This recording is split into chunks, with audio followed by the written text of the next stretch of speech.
Ating pumuksan ng ating mga Biblia sa aklat ng ikalawang Pedro at sa pagpapatuloy ng ating pag-aaral sa aklat ng Second Peter, basahin natin ang chapter 1 verses 5 to 15.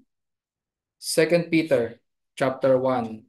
Basahin natin ang verses 5 to 15. Ngunit ang focus ng ating pag-aaral sa umagang ito is nasa verse 12 to 15. Ito po ang sinasabi. At dahil dito, gawin ninyo ang lahat ng inyong makakaya na tustusan ang inyong pananampalataya ng kabutihan, ang kabutihan ng kaalaman, ang kaalaman ng pagpipigil, ang pagpipigil ng pagtitiis, ang pagtitiis ng pagiging makadiyos, at ang pagiging makadiyos ng pagmamahal sa kapatid, at ang pagmamahal sa kapatid ng pag-ibig. Sapagkat kung ang mga bagay na ito ay nasa inyo at dumarami, hindi kayo magiging mga walang saysay o mga walang bunga sa pagkakilala sa ating Panginoong Hesukristo. Sapagkat sino mang wala na mga bagay na ito ay bulag at ang nasa malapit lamang ang nakikita at nakalimutan na siya ay nilinis mula sa kanyang dating mga kasalanan. Kaya mga kapatid, lalong pagsikapan ninyo na patatagin ang pagkatawag at pagkapili sa inyo. Sapagkat kung gawin ninyo ang mga bagay na ito, hindi kayo matitisod kailanman. Sapagkat sa ganitong paraan ay masaganang ibinigay sa inyo ang pagpasok sa walang hanggang kaharian ng ating Panginoon at tagapagligtas na si Kristo. Verse 12 to 15. Kaya't lagi kong hinahangad na ipaalala sa inyo ang mga bagay na ito, bagamat inyong nalalaman na kayo'y pinatibay sa katotohanang dumating sa inyo. Inaakala kong tama na habang ako'y nasa toldang ito ay gisingin kayo sa isang paalala. Yamang aking nalalaman na malapit na ang pag-alis ng aking tolda na gaya ng ipinakita sa akin ng Panginoon nating si Heso Kristo. At sisikapin ko rin na pagkatapos ng aking pagpanaw ay inyong maalala ang mga bagay na ito sa anumang panahon. Pagpalain nawa tayo ng pagbasa ng salita ng Diyos na ating pagbubulay-bulayan sa umagang ito. Tayong mga Pilipino, makikita kahit saan, no, pagka ating inobserbahan, yung mga Pilipino talaga mahilig sa pag-take ng pictures.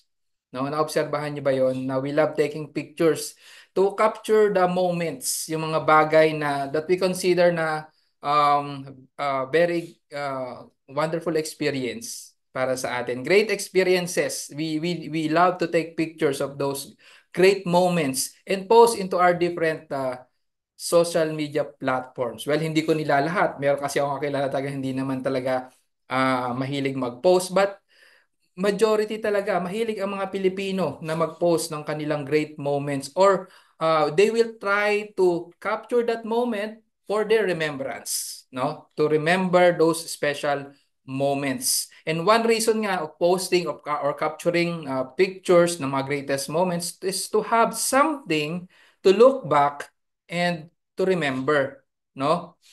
And there are things naman kasi talaga that is worth remembering. Worth to remember. Kaya nga, as much as possible, we preserve the memory of those things that is worth remembering. Now in our text today, Peter intends for his readers to remember something worth remembering. No? Sa ating teksto na pagbubulay-bulayan sa umagang ito sa verse 12 to 15. So mapapansin natin that Peter intends for his readers to remember something worth remembering. Now we have gone through verses 1 to 11 na sinasabi sa atin of what God has given to His people. And ito yung pananampalataya.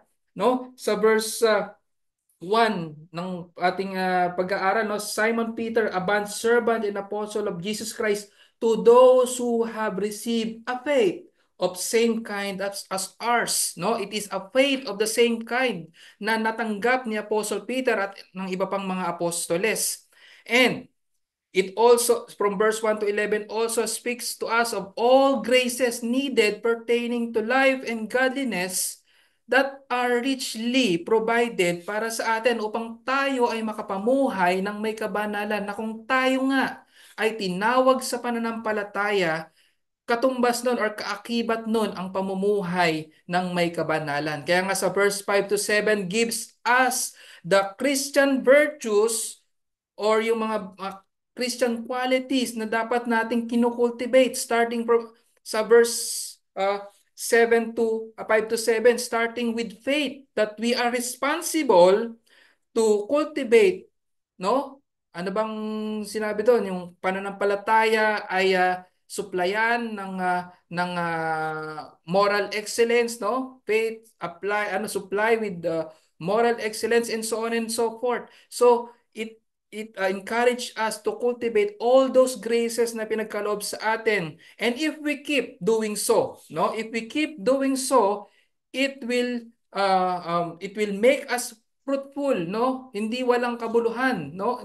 It will make us na tayo ay mamumunga at hindi walang saysay ang ating pamumuhay. Sa verse 8, ano sabi sa verse 8? If we keep on doing so, for if these qualities are yours and are increasing, they render you neither useless nor unfruitful. Ibig sabihin, tayo ay mamumunga. Ano pa ang kaakibat nun? If we keep on doing so, we will not stumble. Sabi sa verse 10, no? Therefore, brethren, be all the more diligent to make certain about His calling and choosing you, for as long as you practice these things, so yung these things pertains to the previous statement, yung verse 5 to 7, those things that we need to cultivate, and if we keep on doing so, we will never stumble. Now, our text today has a very obvious theme, no, of reminding, no, a very obvious theme to remind, by way of reminder, and to keep in mind, no, yung reminder na dapat nating i-keep sa ating mga sarili. Now, yung sinabing these things dito sa ating teksto, no, na ating pagbabatayan, no, sa verse 12, kaya't lagi kong hinahangad na ipaalala sa inyo ang mga bagay na ito. Doon pa rin tayo bumabalik sa verse 5 to 7. Yung paano tayo mamumuhay ng may kabanalan. Dapat ang Apostle Peter intends to remind us of all these things na sinasabi naman na alam na natin, na alam na ng kanyang mga reader, bagamat inyong nalalaman na yung mga bagay na ito. Now, these things mentioned in verse 5 to 7, given importance to practice in verse 10, are the same things that needs to be reminded by way of reminder and to keep in mind. Paano naging yun ang tema nun? Sa verse 12 nga, kung babasahin natin starting from verse 12, no? Ang sabi dito, therefore, I will always be ready to remind you. Now, Peter intends to remind, no, of these things, even though you already know them and have been established in the truth which is present with you. I consider it right, as long as I am in this earthly dwelling, to stir you up by way of reminder, no? At yung reminder na ito ay dapat manatili, no? Sabi sa verse 15, and I will also be diligent that at any time after my departure you will be able to call these things to mind.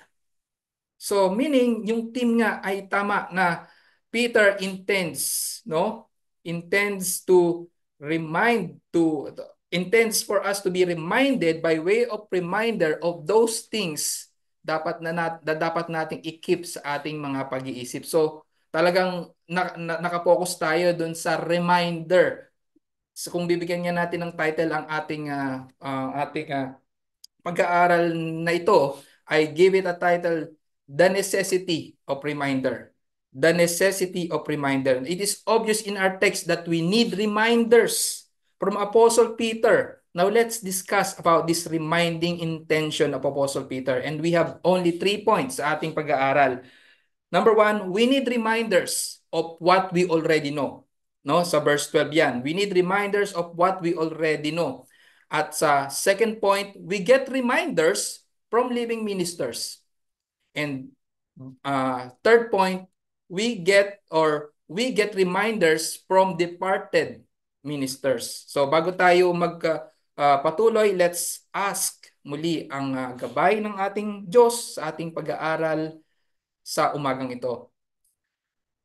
Aming Panginoon, aming Diyos, kami muling lumalapit sa inyo at humihiling ng inyong biyaya, ang inyong illumination sa kapangyarihan ng inyong banal na santong Espiritu sa pag-aaral ng inyong salita sa umagang ito.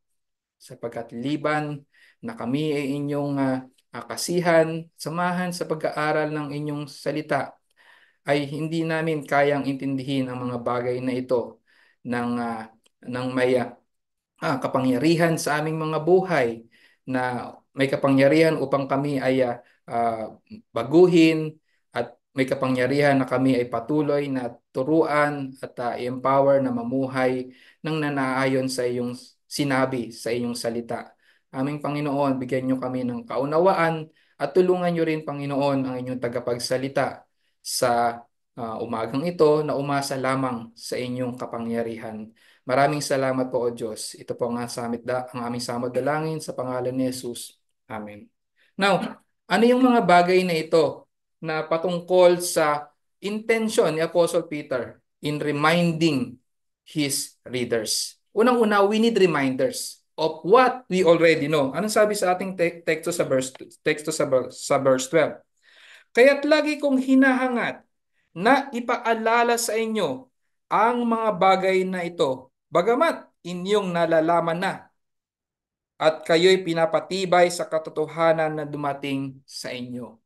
We need reminders of what we already know.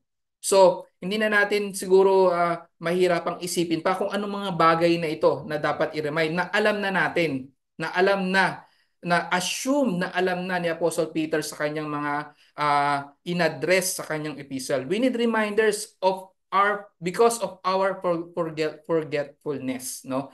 Kaya naman tayo kailangang i-remind, kasi makakalimutin talaga tayo by nature. We need reminders because we are forgetful, even, no, with respect to what we already know. Bakit nga ganoon, no? Gusto pang i-remind ni Apostle Peter ang kanyang mga ina-address sa mga bagay na alam na pala.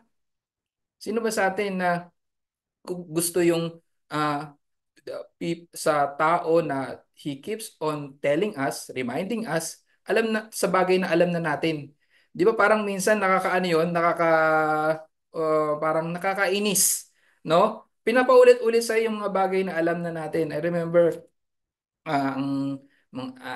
even me nung bata ako, parang minsan hindi ako ganun talaga pagka yung pinapaulit-ulit sa akin yung mga bagay na alam ko na naman, no? But meron palang benepisyo ang reminder, no? Ang pagbibigay ng reminder, lalo na sa mga bagay that we already know. Alam nyo ba, nakakalungkot, no? We can recite yung pagdating sa bagay ng kabanalan. Well, hindi pa rin tayo nalalayo na sa konteksto ng buhay ng may kabanalan.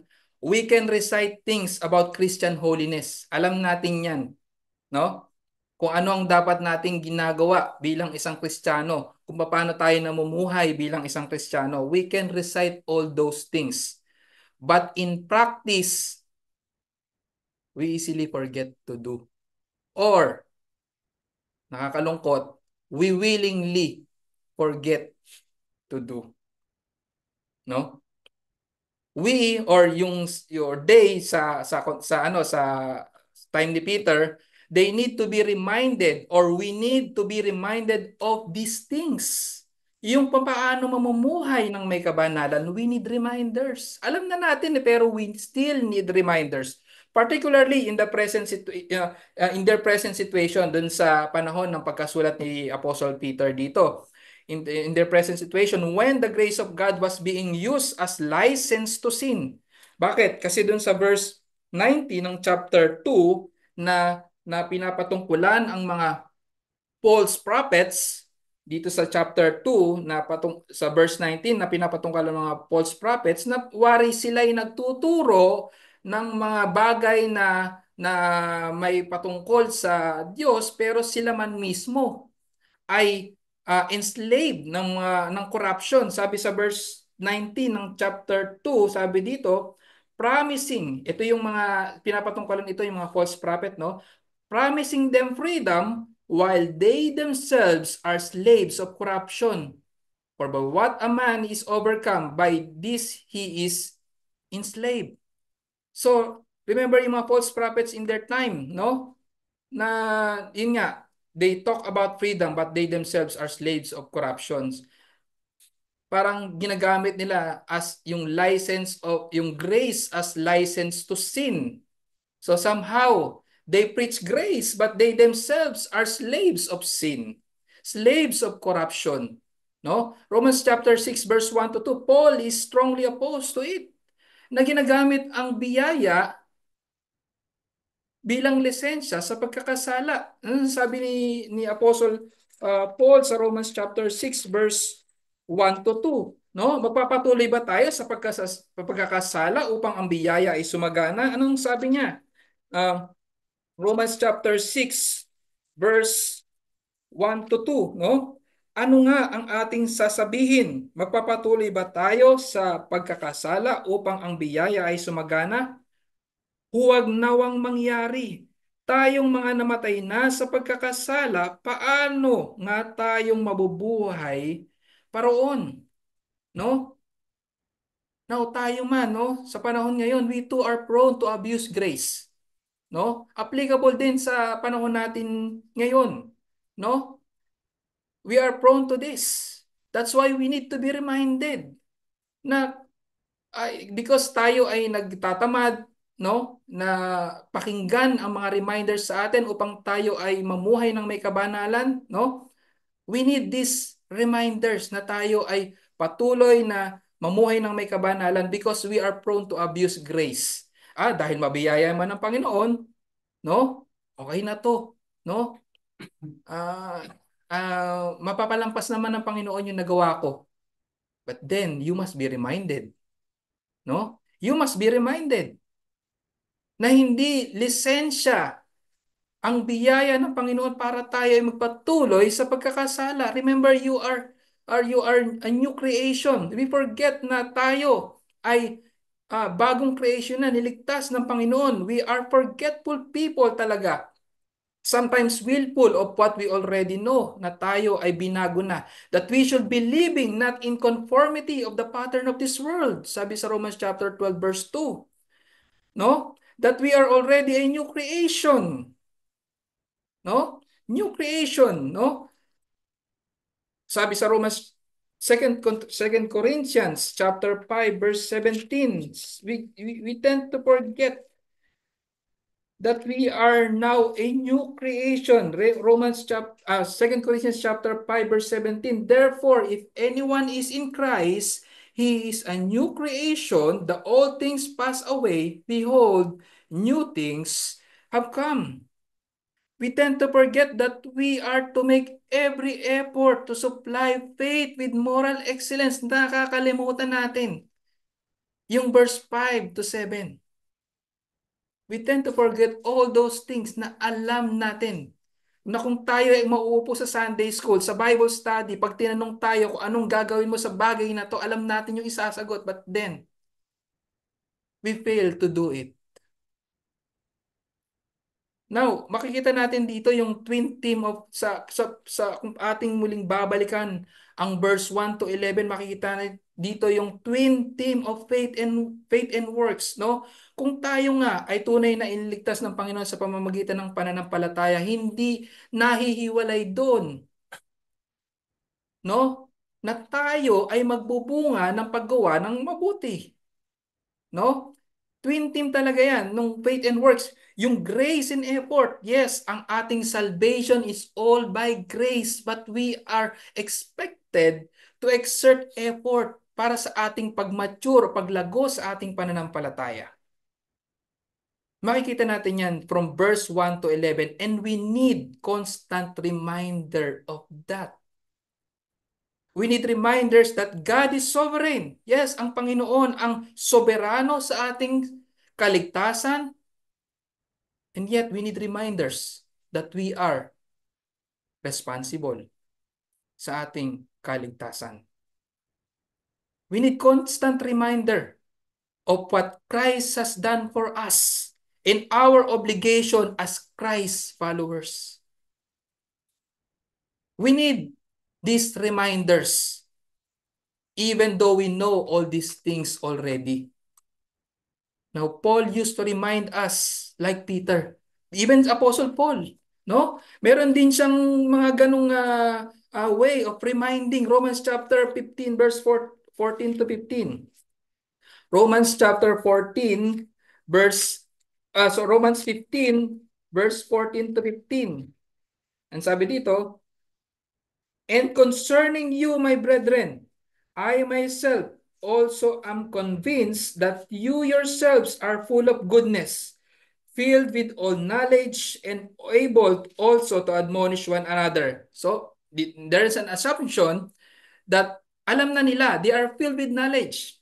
But I have written very boldly to you on some points so as to remind you again because of the grace that was given me from God.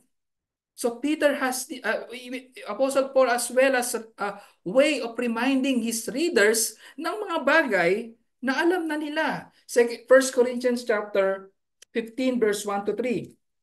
1 Corinthians chapter 15 verse 1 to 3.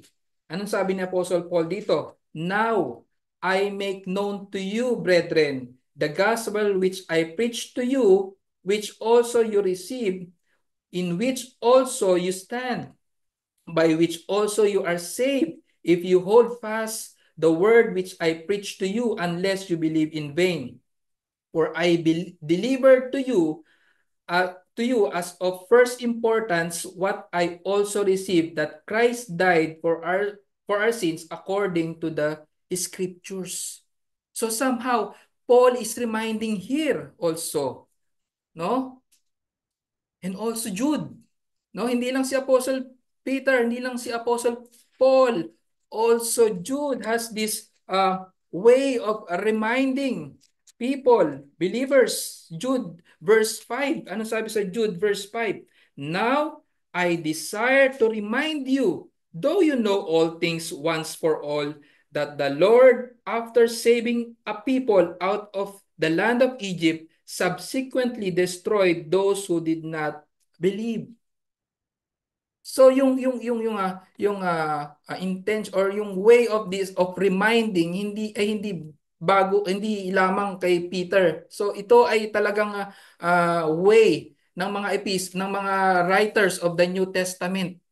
Way of reminding ng mga bagay na alam na nila. Now if these three New Testament writers na nabanggit natin um are have this kumbaga gumagawa nito yung way of reminding, no?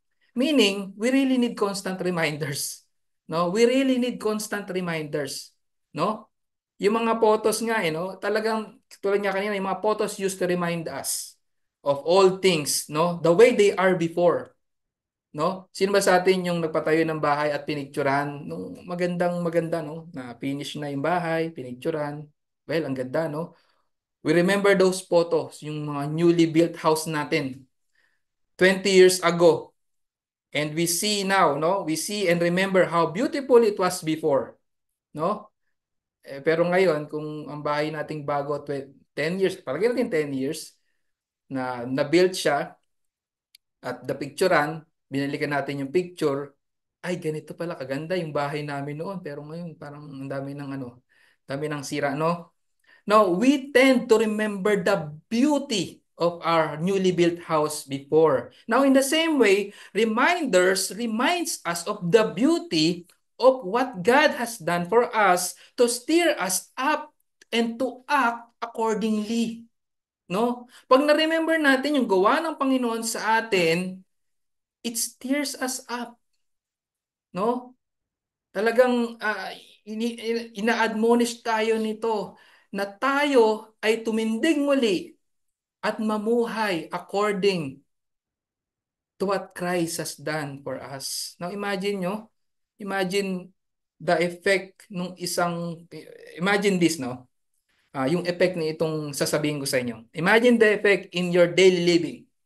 If you will always see this word of city stud posted sa inyong mga bagay na hindi natin, mga bagay, o pagpalagay nating mirror sa mirror, di ba araw-araw hindi tayo aalis sa bahay na hindi tayo tumitingin sa mirror. What if sa mirror natin may nakapost na ganitong nakasulat na magre-remind talaga sa atin? Ang sabi ni City Stud, only one life will soon be past. Only what's done for Christ will last. Siguro na medyo naintindihan natin yung ibig sabihin nun, no? Buhay natin talagang iisa lang talaga. And ito ay mabilis lang din lilipas. Pero what's striking is, ano man ang ginawa natin sa buhay na yon, those are all nothing. But ang sabi ni City Stud, only what's done for Christ will last. Now, paano isi-shape nito? In this reminder, paano isi-shape nito ang ating pamumuhay sa araw-araw kung lagi natin tong nababasa? How will this reminder shape your actions within the day? Kung laging nare-remind sa atin that only one life will soon be past. Only what's done for Christ will last. Now, the scripture from Old Testament to New Testament prescribes making reminders. Basahin natin ang Deuteronomy chapter 6 verse 4 to 9.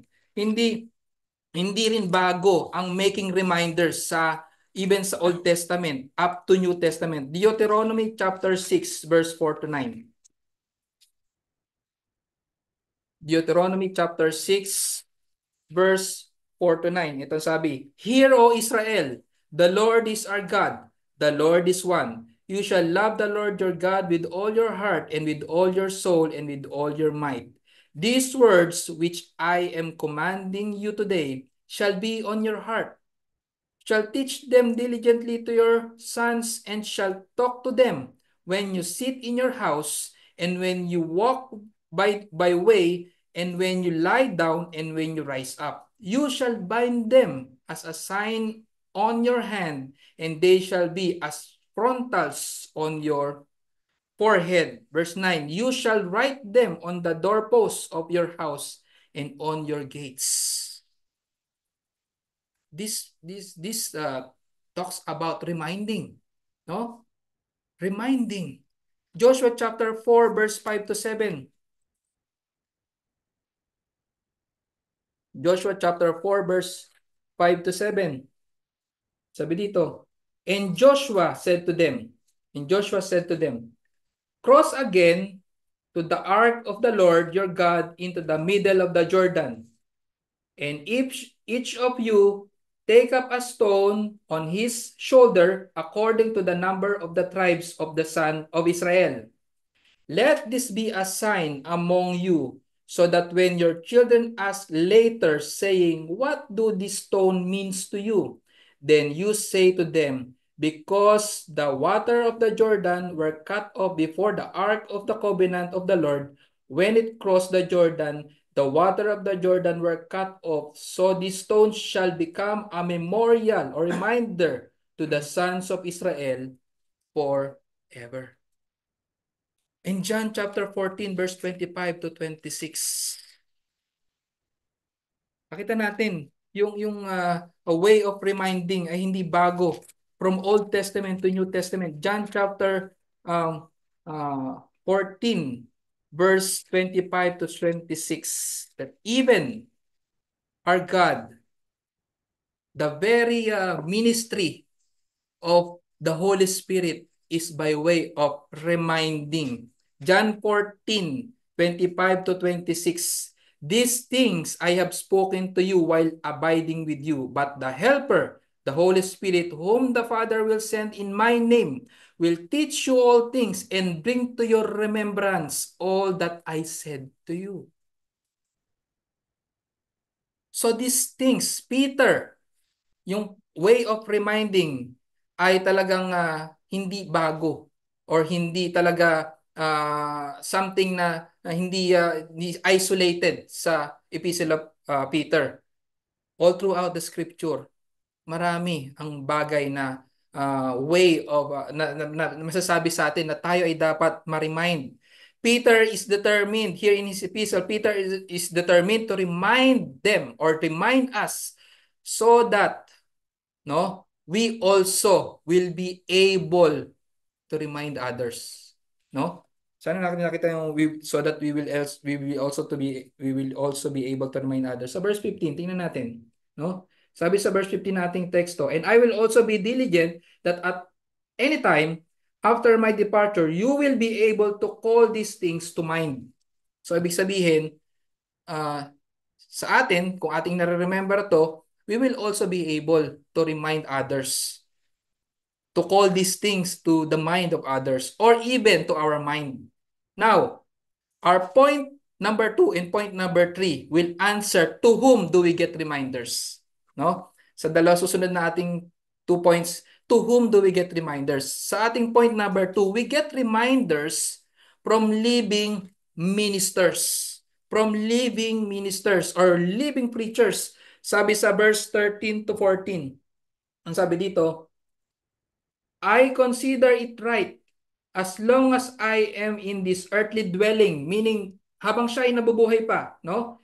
To stir you up by way of reminder, knowing that the laying aside of my earthly dwelling is imminent, as also our Lord Jesus Christ has made clear to me. So dito, Peter talks about his intention to remind the believers while he is still alive.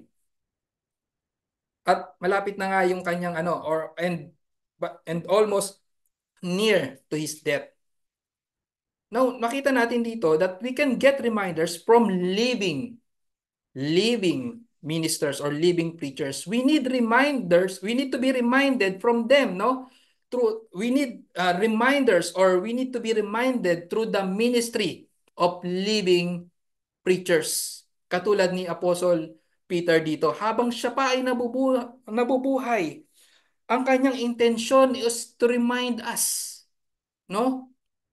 To remind us habang siya pa ay nabubuhay. We all need the ministry of living preachers. At wala nang iba pa yan, kundi ang office of our pastors and our teachers, no? We need the ministry of the living preachers. Bakit? Because they have their way to steer us up, no?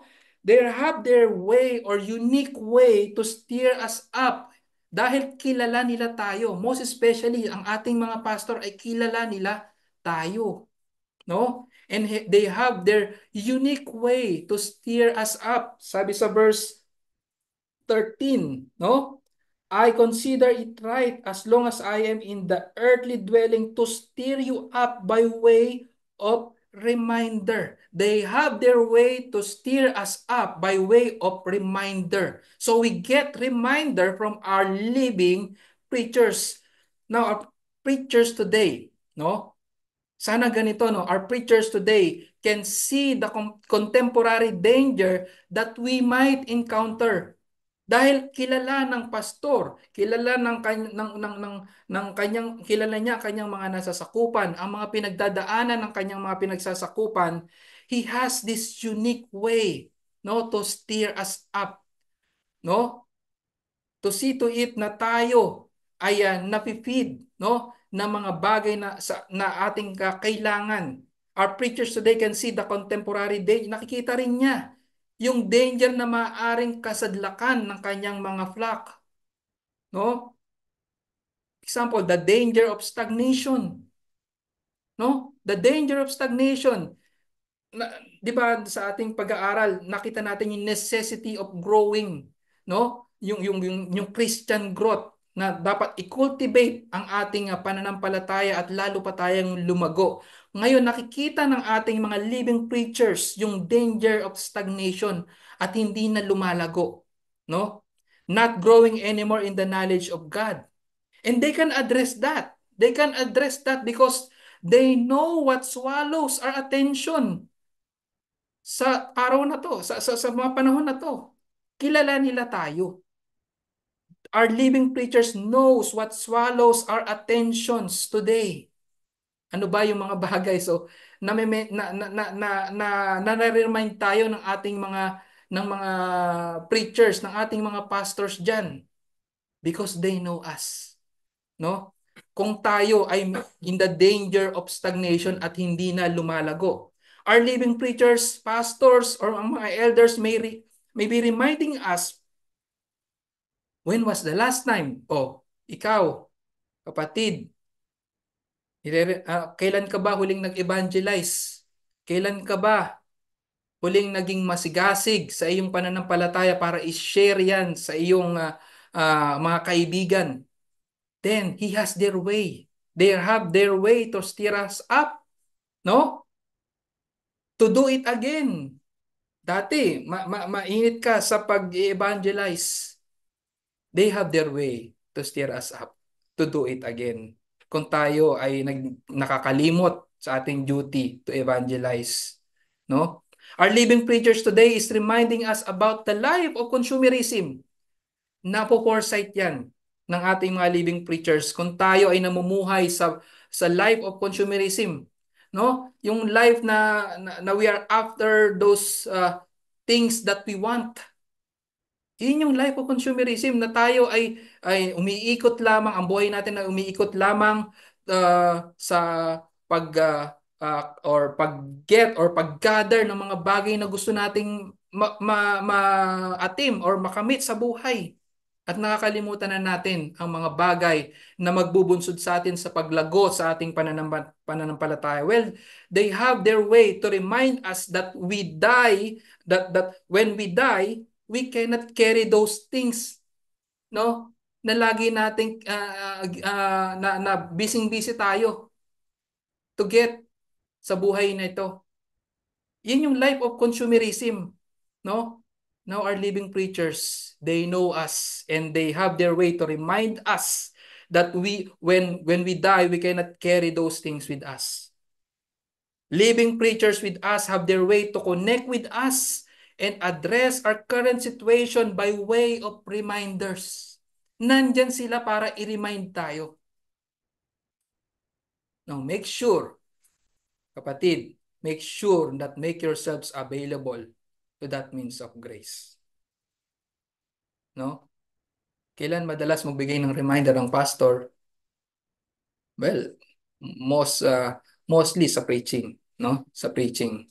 Yung kasi naman talaga ang pinaka best way of the pastor to deal yung mga bagay na dapat i-remind sa kanyang mga uh, nasasakupan, no? Make sure make sure that we make ourselves available to those means of grace. And may God help us treasure yung mga living preachers natin, that we have to be reminded, no, that we have to that we have to remind us that we have to remind ourselves, no, na available, na dapat maging available sa atin or dapat i-acquire natin yung mga available means of grace na yun, that we make ourselves available sa mga treasures na iyon, yung mga reminders sa atin ng ating mga living preachers sa kanilang mga preaching. Now they have their way to steer us up, to encourage us. Remember yung three elements of preaching, yung pathos. Yung pathos, in preaching pathos, yun yung sa sermon, is yung way of preaching na yun na yung panahon na ini-steer up mo na yung tao. Ini-steer up mo na yung listener mo to do such things, no? Pathos in preaching sermon is to steer us up by way of reminder, to tell us what to do, to tell us what we already know, to remind us what we already know. That is a necessary element in each of every preaching. Pathos, no? Na binabalanse yan ng logos. Yung logos, yun yung logical reasoning coming from the Word of God, no? We reason coming from the Word of God, at yung ethos. Siyempre, hindi naman mahirap naman na tayo ay nakikinig sa isang preacher or pastor pero sa sarili niya hindi nakikita yung mga bagay na yon. So yung doon lumalabas yung ethos, no? Yung pathos, logos, and ethos. Iyan yung mga elements sa sa preaching. Now, makikita rin natin sa ating teksto that we need reminders from our living preachers. Nakita din natin yung urgency for the living preachers to remind, no? To give reminders. Sabi sa ating teksto dito sa verse 14, no? Sabi sa verse 14, basahin natin ang verse 13. I consider it right as long as I am in this earthly dwelling to stir you up by way of reminder, knowing that the laying aside of my earthly dwelling is imminent, as also our Lord Jesus Christ had clear to me. So, it connotes urgency, no? Na ang ating living preachers ay hindi forever natin kasama, no? Hindi natin forever kasama yan. It connotes urgency for the living preachers to always give reminders na hindi magsasawa or hindi manghihinawa sa pag-remind sa kanyang mga flock to preach the gospel. We need the gospel, no? Our preachers should not stop reminding us of the glorious gospel of our Lord Jesus Christ as if it is yung yun na yung last chance niya to preach the gospel. Preach the gospel as if it will be your last para sa mga preachers of the gospel. No? Seizing every moment to spread the gospel, reminding every believers of the glorious gospel of Christ. No? Ecclesiastes chapter 7 verse 2 to 4, death brings highlight to our mortality, no? Sa Ecclesiastes, kung babasahin natin 'yon, makikita natin dito na yung kamatayan is na highlight ng ating mortality. Kaya nga kung yung kamatayan ay na-highlight nag-highlight ng ating mortality, that means ang ating buhay should be spent wisely. Ecclesiastes chapter 2 verse 4.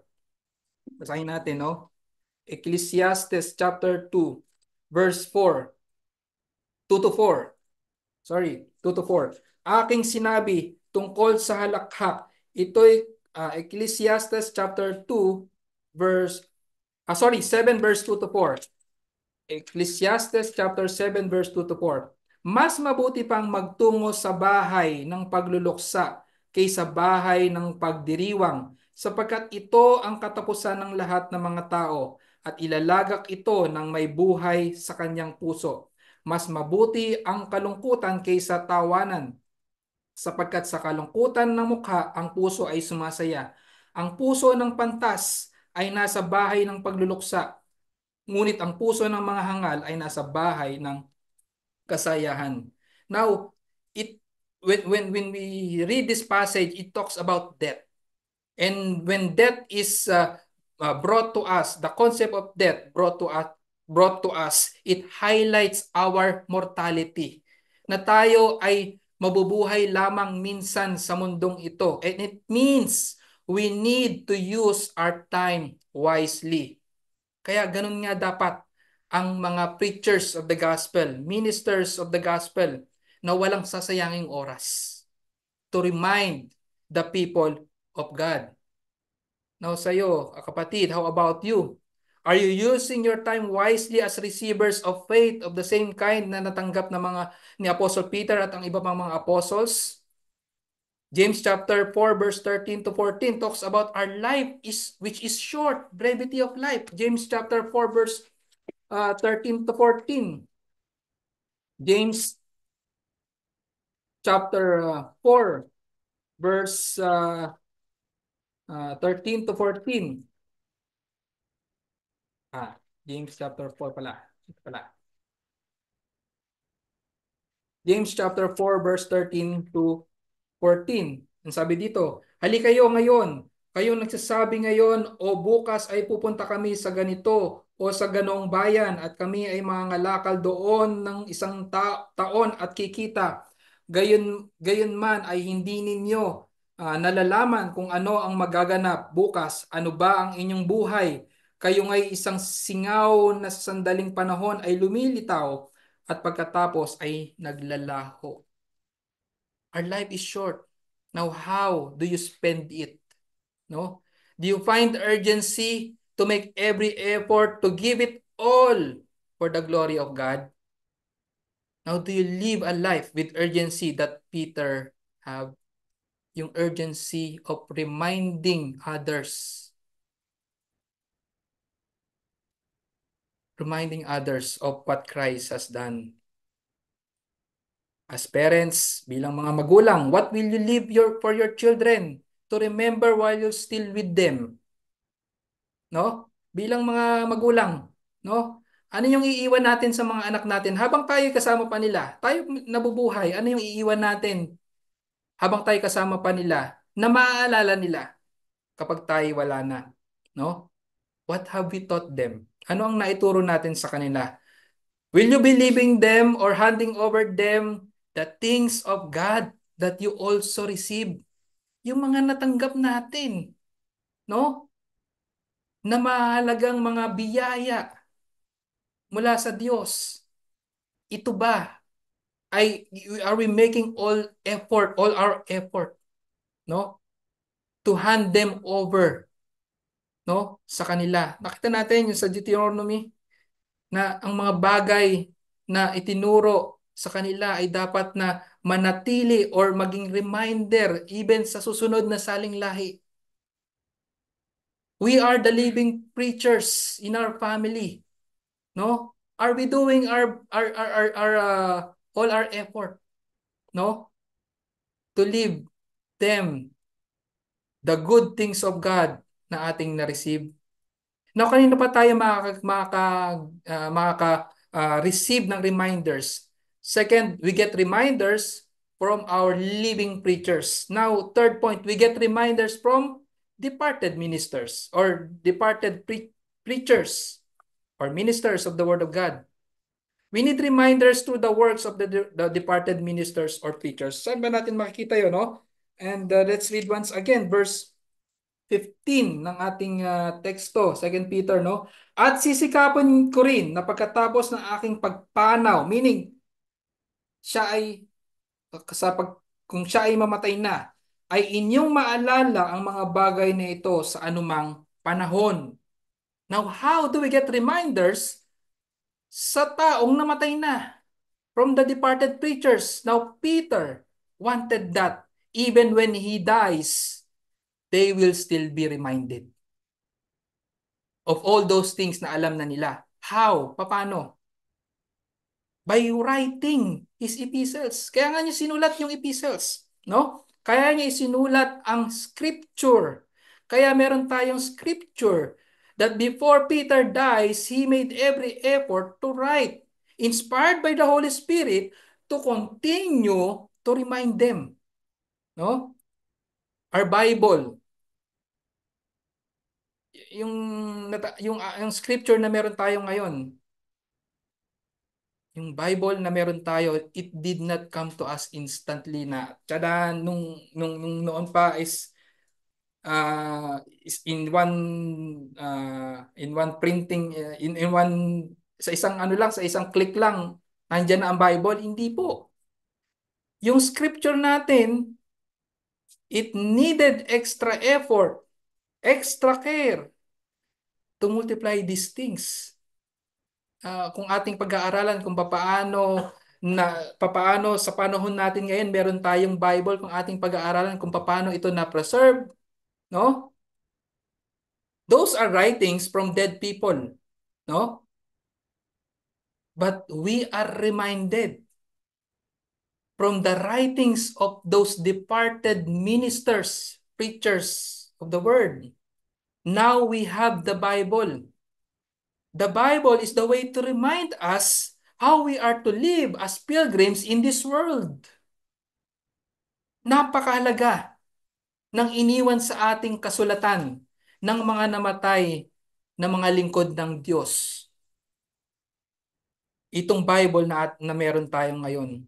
Now, Peter wrote his epistle, no? A part of our Holy Scripture.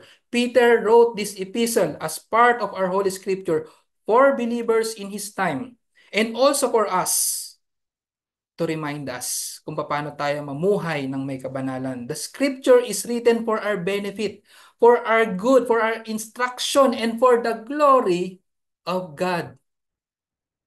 Now, how about other books? How about your other books? No? Like those written by saints before us.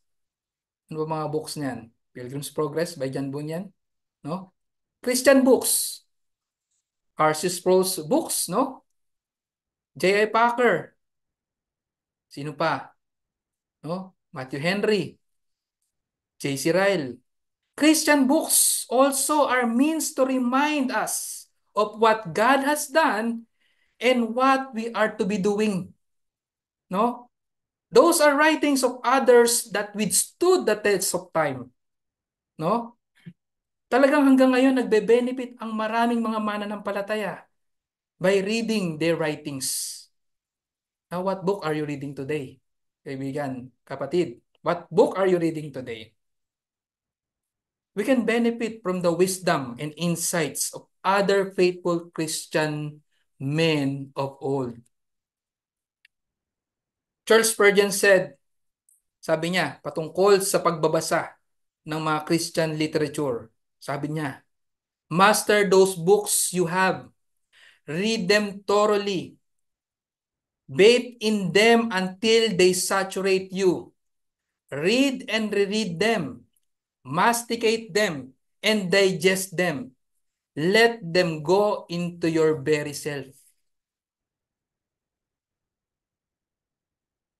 Yan ang mga benefits sa atin ng mga writings ng mga mananampalataya tulad natin noong una.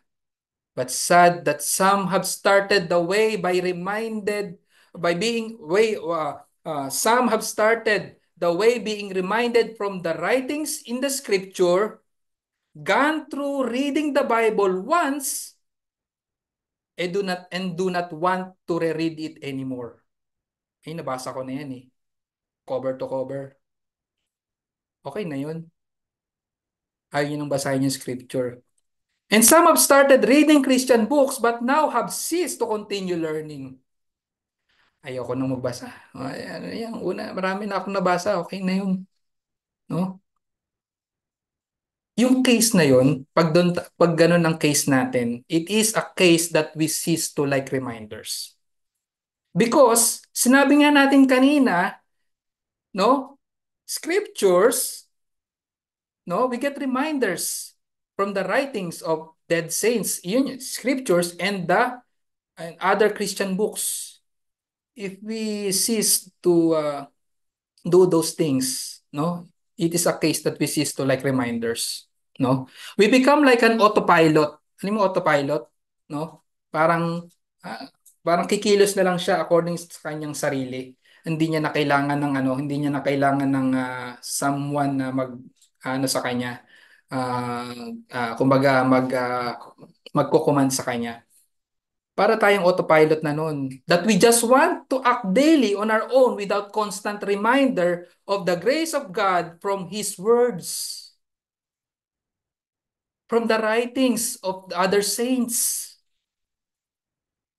The scripture, kapatid, the scripture is our fountain of wisdom that reminds us how to live pleasing to God. Tandaan natin yan. Anong mga application natin ngayon, no? 1 Corinthians chapter 10 verse 12. Para sa mga tao, no? Para sa mga tao na nandun na sa case na they cease to like reminders, no? They cease to like reminders. Sabi 1 Corinthians chapter 10 verse 12, no? This is a reminder also. 1 Corinthians chapter 10 verse 12. Therefore, let him who thinks he stands take heed that he does not fall. Akala mo matatag ka ng Kristiyano, no? Matatag ka na. Marami ka nang napag-aralan. Marami ka nang nabasa. Ilang beses mo na nabasa ang Bible. Okay na yun. Now, warning sa atin. Reminder. Let him who thinks he stands take heed that he does not fall. We may think that because we've been a Christian for so many years, for so number of years, we do not need to be reminded anymore of what was written for us in the scripture, and also neglect even the richer grace available before us today from our living preachers and from the writings of our departed uh, saints. Alam nyo, sa panahon ngayon, we have been blessed, no, na maging accessible sa atin yung mga means of grace, na tayo ay mare-remind kung paano tayo mamumuhay, kung paano tayo mare-remind tayo kung paano paano tayo binago ng Panginoon, no? Kung paano kumilos ang Panginoon sa ating mga buhay. We are very blessed sa panahon ngayon. Napakayaman ng access natin sa mga preachings ng ating mga pastors. Kahit nga pastors ng ibang church for our benefit, magbe-benefit tayo doon. We need reminders from them, no? The living preachers and even from the departed ministers of the word. Now, make every effort, kapatid. Make every effort to grow up and keep growing by way of reminders, no? If we are honest, no, to ourselves, tung preaching na tinuturo ko ngayon, after ng isang oras, ilan na lang porsyento ang matatandaan nyo dito no? Totoo naman, di ba? Ilang porsyento na lang matatandaan nyo dito. Kaya we need constant reminder. Kaya nga, naipopost din to, pwede nating balikan, no? Kung meron man tayong gustong pakinggan na napakinggan natin, pwede nating balikan. We need constant reminder. And also, one of the reason is because we have finite mind, no? Talagang limitado ang ating memory. We easily forget. And sometimes people willfully forget. Nabi ko nga kanina. But we have ministers to remind us of the grace of God, reminding us that we are temple of the Holy Spirit. No? 1 Corinthians chapter 6 verse 19 to 20. 1 Corinthians chapter 6, 19 to 20, that we are temple of the Holy Spirit. One of the reminder again sa atin, 1 Corinthians 6, 19 to 20, no? Or do you know, or do you not know that your body is a temple of the Holy Spirit who is in you, whom you have from God, and that you are not your own? For you have been bought with a price. Therefore, glorify God in your body.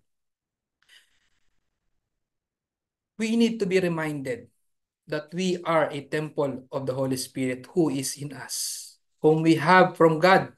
We were bought with a price, and we must glorify God in our body. We need constant reminder, no, that we exist for the glory of God. But let us always be reminded, mga kapatid, no, of what Christ has done for us. And as followers of Christ, we must be reminded of what we must do for our Lord, no? Let our actions be driven of our remembrance of Christ, of what He has done for us, and of our remembrance of what we must do.